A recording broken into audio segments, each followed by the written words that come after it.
Hi. Did everybody have the cake? Did you have it? It's good. No, there was really tonight, just now, it was good. Okay, so we got a lot of great stuff. We've got a panel that's going to be much more interactive coming up right now, which will be fun. But you guys have to participate because if you don't, they don't have anything to say, and then, then what'll happen? So you got to be involved, and then we're going to turn to Afra, and then we've got this powerhouse panel on the role of women in culture, which you really, really don't want to miss. So to get started, we've got a panel on art and culture on demand, changing models. This has been curated by a partner organization of ours called Nuqat, and Zainab Barhoum, who was supposed to be on it, was unable to join us. So what we've got here today is Ali Nusef, who's the co-founder and CEO of Manshoor, and Abdallah Al-Shami, who's the managing partner and editor at large of Mad Solutions. And they're going to have a little conversation, and then they're going to draw you into the conversation. And I'm going to toss the catch box around. Thank you. All right. Thank you. Thank you.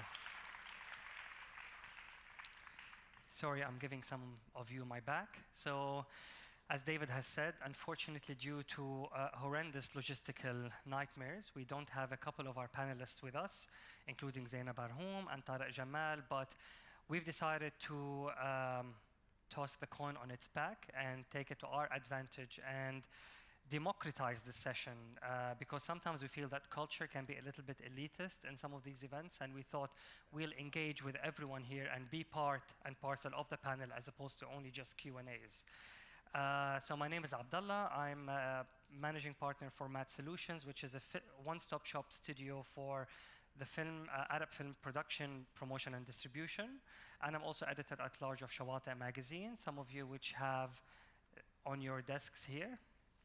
And here with me is Ali Nusef. Would you please introduce yourself?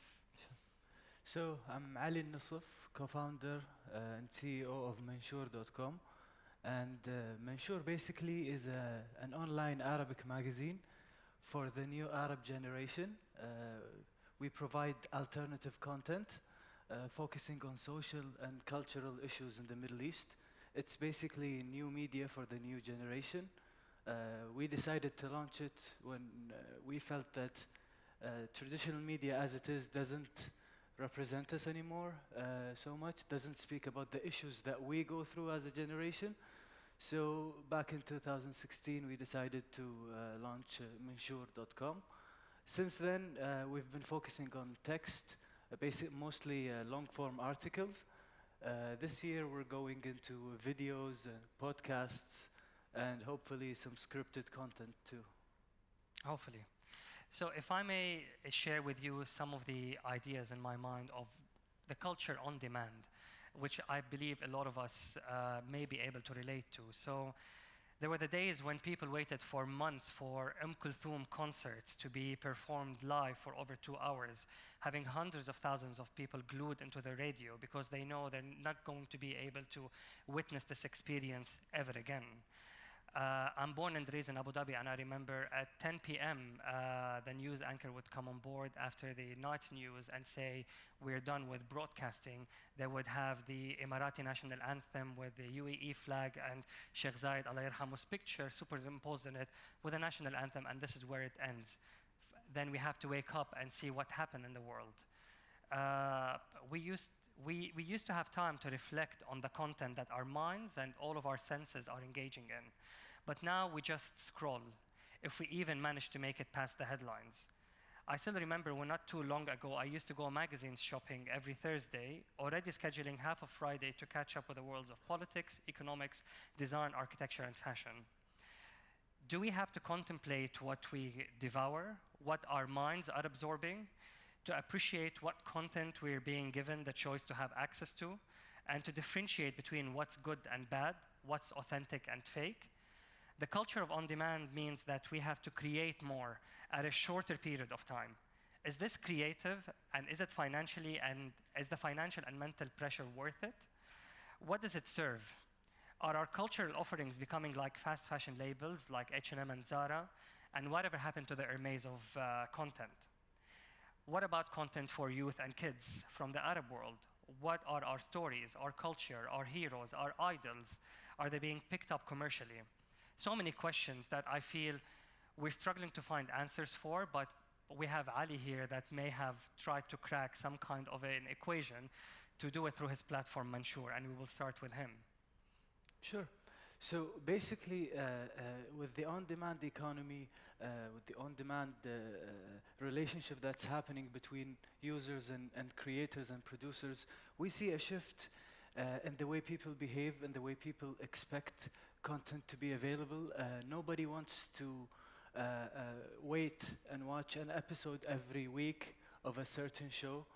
You see Netflix sometimes dumping the entire season on the spot one time, so the consumer knows, give me a couple of episodes, I'll watch them. If I like it, I'll continue.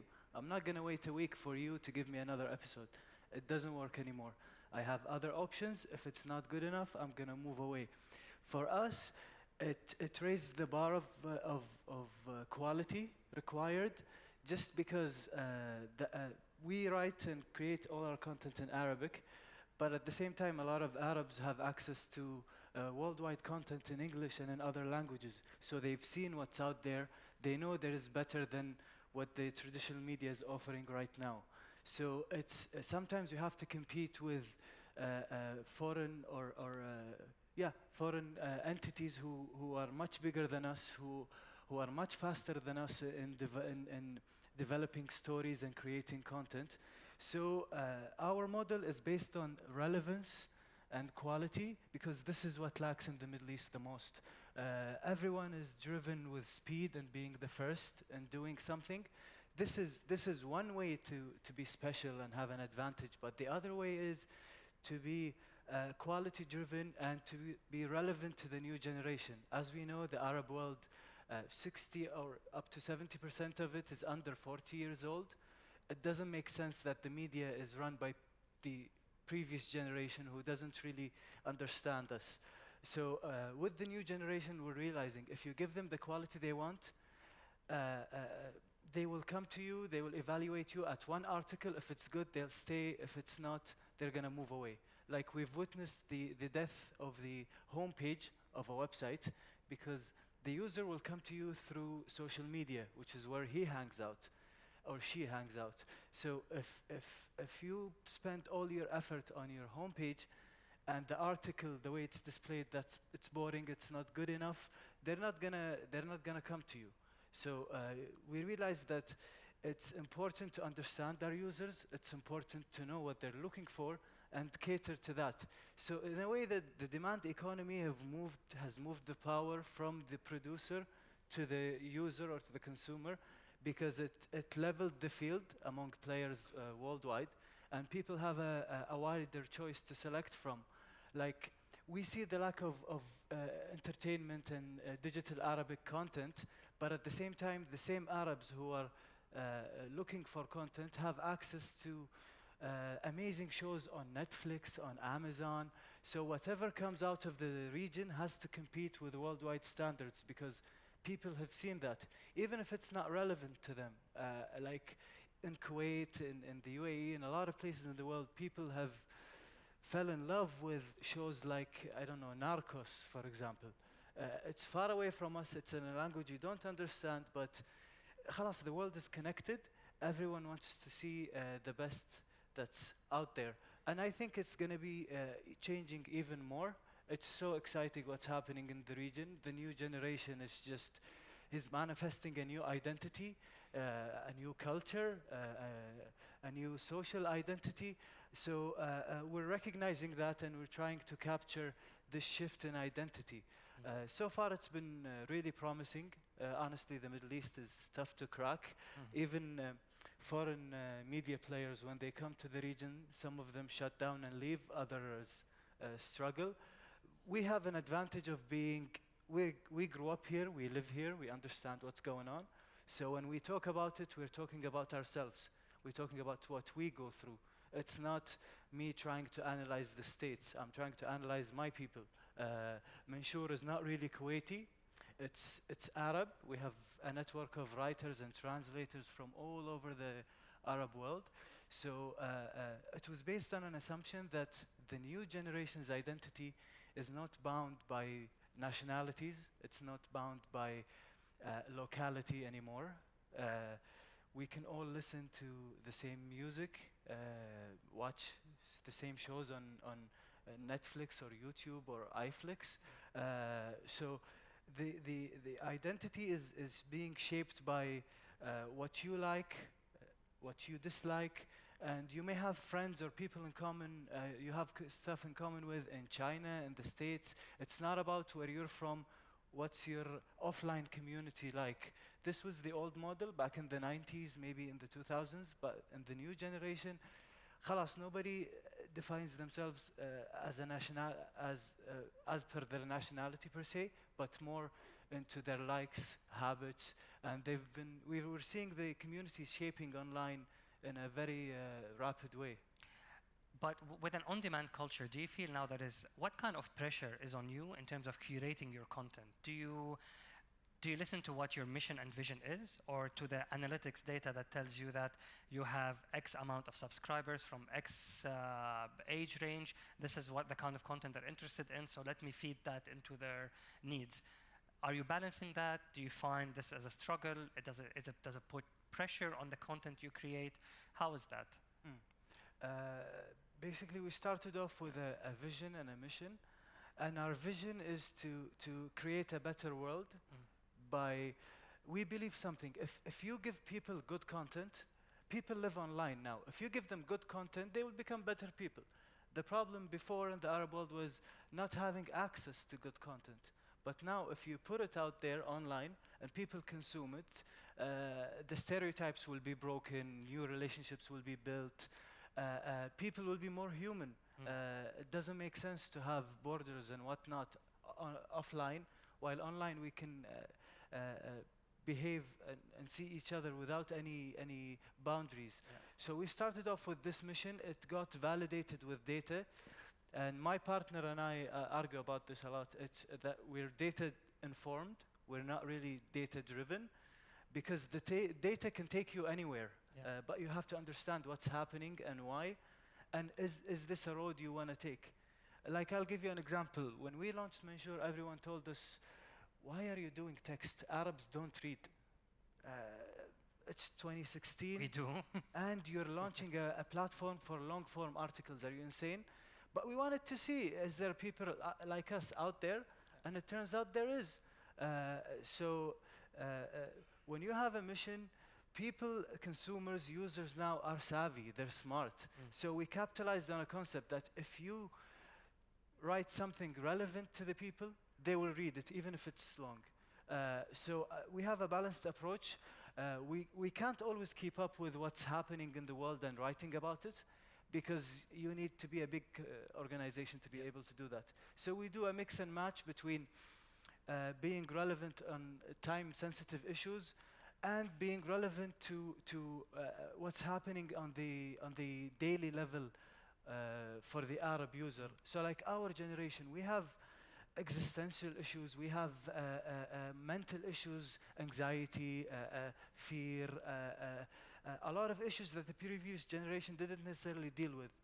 And the lack of Arabic content created an opportunity for us to create a lot of evergreen content that is not necessarily time sensitive, but is required. It's the basis, social, cultural, psychological topics like that.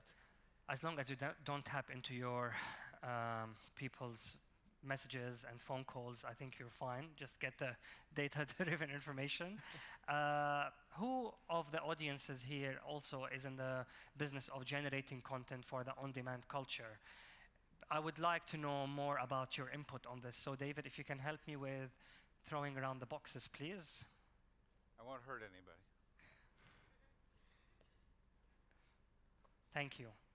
Would you please introduce yourself? Okay, my name is Roseanne. I'm Roseanne Ahmed, and I was actually just discussing with my friends here from Brazil about the power of content in self-discovery. So I For example, in terms of generating content specific to regions or specific to particular identities, I edited a comic around Saudi Arabia's first female superheroine.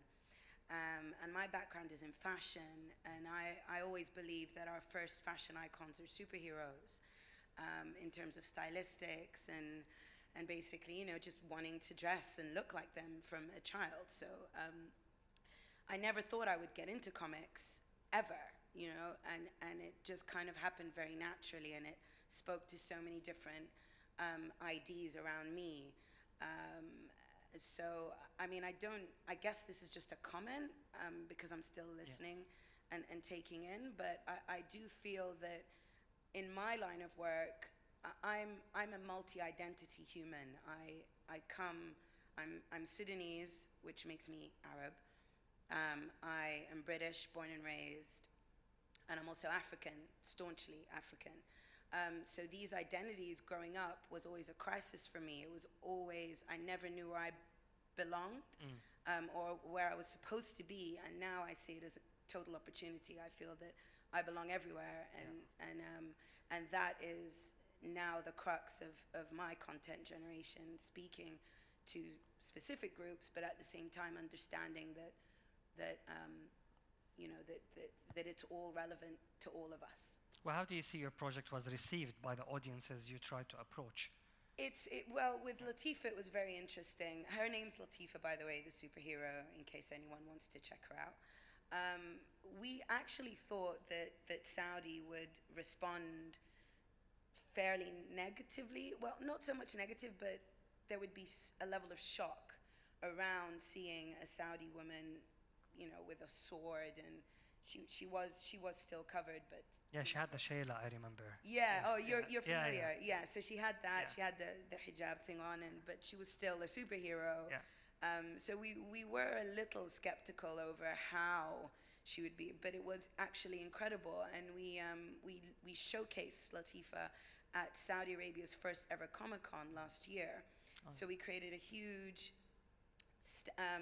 like life-size figure of her, and I had young girls coming up to me crying, saying this is the first time that they've ever seen you know, a superhero look like them and speak like them, because in my editing I'd obviously included like yallah and like little colloquialisms in reference to the Arab world, and the love and excitement and just sheer relativity and familiarization with content that spoke to them was overwhelming for them as well as us, and it's been really positive ever since. Oh, that's really inspirational. Surprisingly positive, yeah. You have to see it as an animated series here. Inshallah. Maybe on the theme of unexpected collaborations, if someone is interested to have Latifa come to life, exactly. then please, by all means. Exactly. I mean, to say one thing though, what I did find challenging, and I think it's important to state this, is Western media often tried to politicize Latifa, which I found interesting, because no one tried to politicize Snow White, or no one tried to politicize Cinderella. Sure? Well, I don't know. I mean, maybe I didn't see any news on that. So I found it interesting that there was an attempt to constantly politicize her story, So that's the only strange issue that. Thank you. We'll get back to you, because I'm interested to see what kind of producers have come on board to support you or have not, perhaps, from the region. But the lady here wanted to say something about content creation and the on-demand culture. Well, I mean, I'm the editor of Art News magazine. All right, I deal with this every day, and I have way too much to say about this, so I'll just say one kind of brief thing.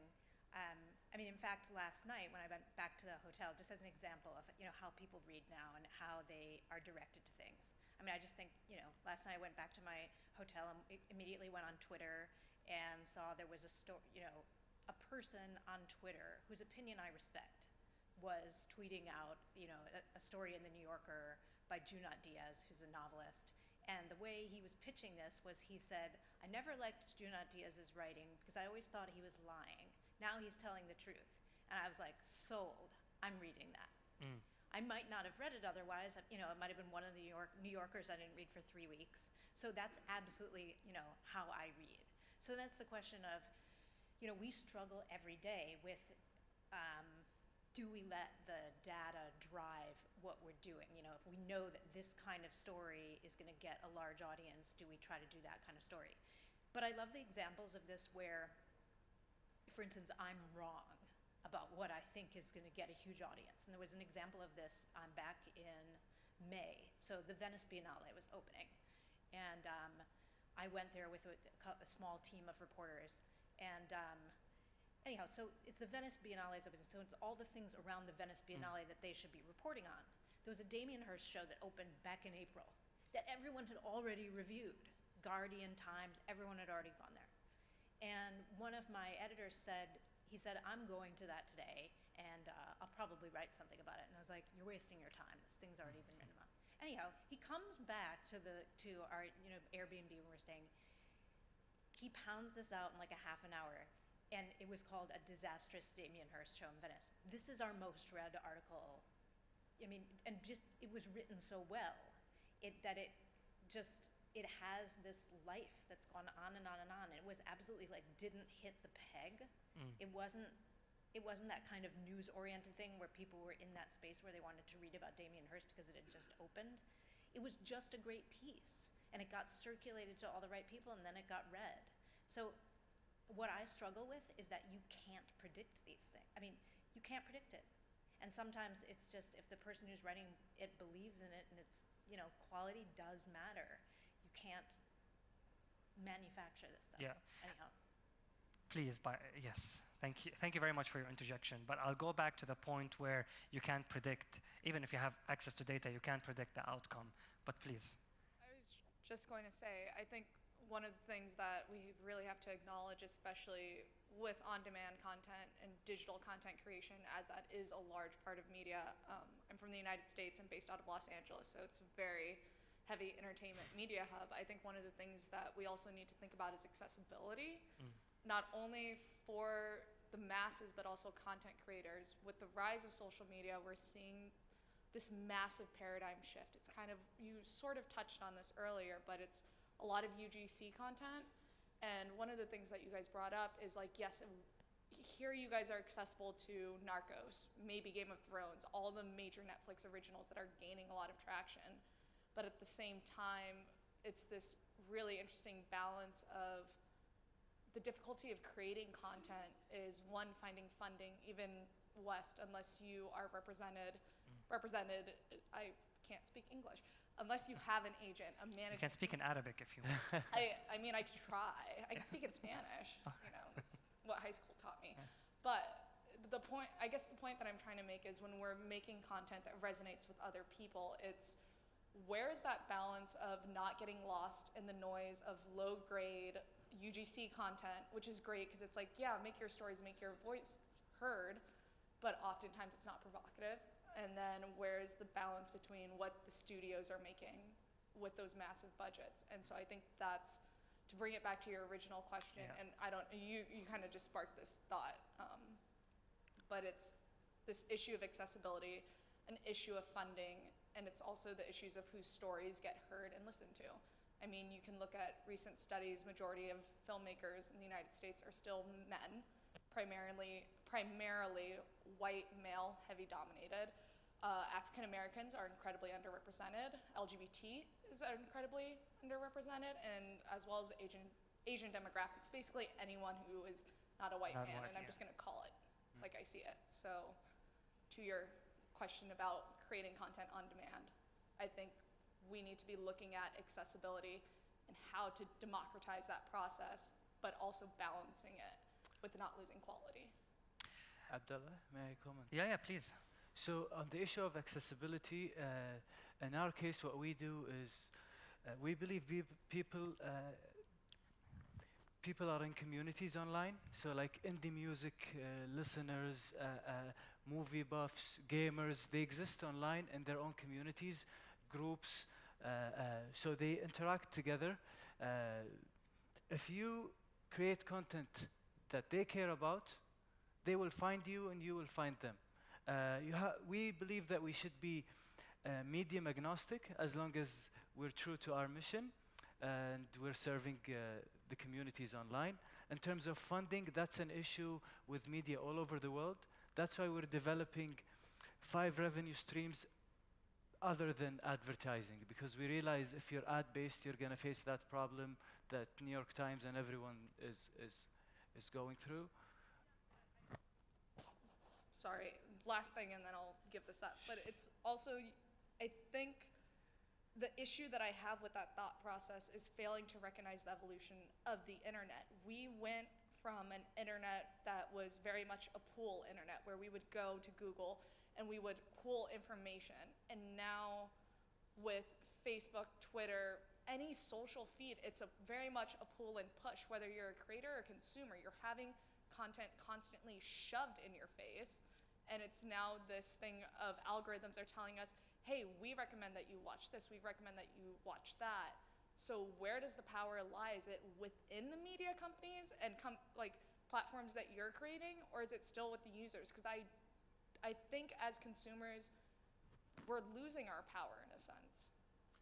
In a way, but still, content is, I mean, I still go and buy magazines. I'm still part of a magazine, and I think it's your choice eventually. Yes, we're being, personally, I think we're being flooded by content left, right, and center, whether it's fake or real or what the algorithm think that I should be reading, but I'm choosing eventually to either switch off from that and then go analog and not digital, which I think is maybe the best way to do it. I'm a film distributor myself. I can't listen to the cinemas telling me that you need to create another Marvel blockbuster, because I'm not Marvel benchmark. I'm here to support the Arab cinema, and we don't have a Marvel film yet. Maybe we'll have a Latifa film at some point, but this is not our end perspective. We're not here to make a movie that's going to generate $50 million worth of revenue in a first opening weekend. It's a dream, but don't put me at this benchmark and say my movie failed because I generated $5,000. In our current economy, this is probably great for the kind of film that it generated. Who knows of the film Deeb? About a Bedouin. So the movie Deeb is made by a Jordanian filmmaker, Jordanian-British filmmaker, and it's tracking the story of a Bedouin kid in the desert in Jordan. And the film has stayed in movie theaters here in the UAE and Kuwait for 3 to 4 weeks, realizing that all the actors are actual Bedouins, no celebrities in there, didn't have any celebrity power. It was competing against films like Disney's Cinderella, and it still managed to pull its weight because the author was very honest about the message that they're trying to portray, and at the same time, we did not care about what, at least the author did not care about what the audience supposedly wanted, which is what Manshoor is kind of trying to do. Be honest with your messaging, and people will come to you and absorb your content, as opposed to the other way around. The lady here. Can I just add one Yes. thing real quick? In the Arab world, The lady here. we have a problem of there is no Arabic content online at all, percentage-wise. So there is a lot of fuss on social media. There's a lot of noise there, but there's no real content. Not videos. With the YouTube shift of algorithm, it killed all the Arab creators on YouTube. But that's changing, especially in Saudi. Because there were no cinemas in Saudi, a lot of the digital content was being consumed on YouTube. There was a video of this guy who is having a challenge with his sister, generated 16 million views. How is that going to be affecting the fact that cinemas are going to open in Saudi now?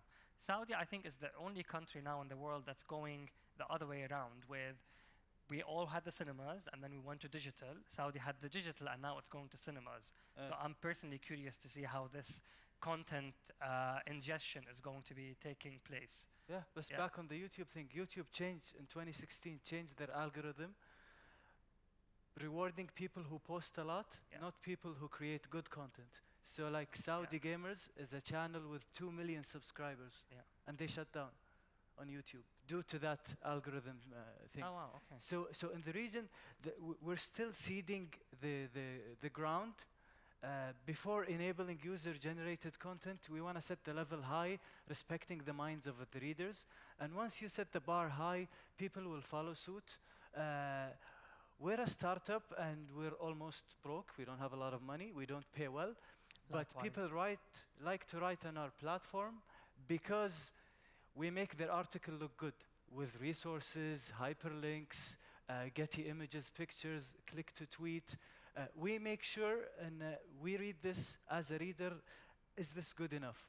So when you have the reader at heart, it shows in your work and eventually, hopefully, it gets appreciated and reflected in data. The last, Yes. okay. You have We'll get back to you. minute So, and but I would like 30 more from the seconds. audiences. Yes, please. Hi, my name is Didi Delgado, and I really appreciated what both of you are saying because it goes along with the theme of unexpected collaborations. So you are co-editor of magazine, right? Editor. Editor, Yeah. sorry, at large, Sorry. that's super important, right? And you, Manshoor, you're doing your own thing, right, where you're launching this platform. And I think that when we talk about the difference between data-driven and data-informed, I think that that's the key. I think that both things are important because you have to like push things out, but as a content creator and somewhat of a social media influencer, I think that some of my best data benchmark articles that I publish are just rants that I had on my brain, and I didn't care who my audience was. I wanted to get my truth out, and this is what I think about, you know, this. And mostly I'm a niche writer. I write about social justice issues, especially racial justice issues, because I'm an activist. But the first time that I ever made almost 1 million views on an article, like long form article, was about Heineken ad versus the Pepsi ad, and I think you're too stupid to know that it's the same thing, right? You know, and so people were like, "Well, how dare she say that?" And it caused controversy, not because it's clickbait, but because it was dear to my heart, and people were like, "I'm going to read this only because I want to prove her wrong," or "I'm going to read this because I agree with her," right? And so that in a way it's content, but I don't give up my original demographic. I post. I think it's a healthy mixture of a medium, like, and I self-publish. And I like what Hope said yesterday. Hope is there. Yeah. She said, just do it. Just do it. Because I used to write for magazines, and they would be like, well, you can't say that. We have to cut this. And I didn't feel like it was my work anymore. I felt like it was the magazine's work. And so now I publish on my own, and the magazines come to me and they say, can we cross-post on our site? You know, so that drives traffic too. So I just wanted to say it's got to be a healthy mixture of both and not one or the other. So. Thank you so much. I realize we just ran out of time. Can I have one more interjection from the gentleman here? Because his hand was raised 10 minutes ago. Thank you. My name is Omar. I'm from Jasur. I had a question for Ali.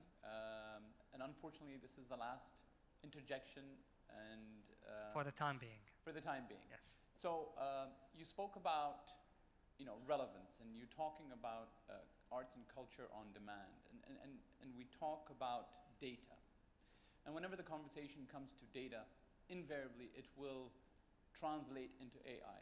Now, I've seen a particular observation in the past couple of months in research, and it started out people creating content for people. And then it became, which is now, people plus AI for people. And in the future, it might be AI For people. plus people. So the people are the 20%, creating for people plus AI to absorb that data and re-articulate. And the question particularly here is, do you think that that is a potential threat to the content creation models that you guys have and others? And the second part of that is, do you see that as an opportunity for, as you said, startups like yourself to potentially change the landscape and be the first to maybe take advantage of such tools? Just take 2 minutes and wrap up. All right. So So, thank you for your question. AI can definitely help us in some ways. For example, we do a lot of translation, where we rewrite and translate English content into Arabic. So AI could definitely help us with that. It can help us with the technology we use, maybe even the writing.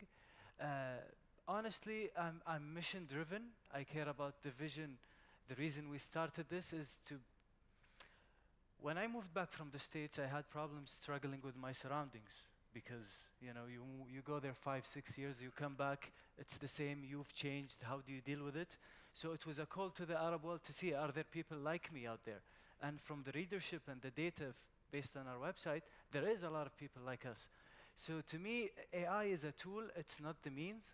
As long as we have good intentions, as long as we have the user's best interest at heart, hand in hand with being scalable and successful, we can use AI, data, all of these things to be a force of good. But on the other hand, it can be counterproductive or just simply bad if it's all about being efficient and fast and blasting content left and right just for the sake of it. So it can have the other effect of it. In the Arab world, there is still some promising attempts at AI from the UAE and Jordan. Some startups are taking cracks at using AI completely for translation, so nobody for editing, for research. So there is a lot of opportunities. Thank you very much. Sorry, we have to cut it here, but we are around for the next 2 days. We're going to be attending dinner. Myself, Ali, the Nuqat Team Foundation, Shawate Magazine as well. Come and grab us. Let's have unexpected collaborations right here, right now. Thank you. Thank you, David.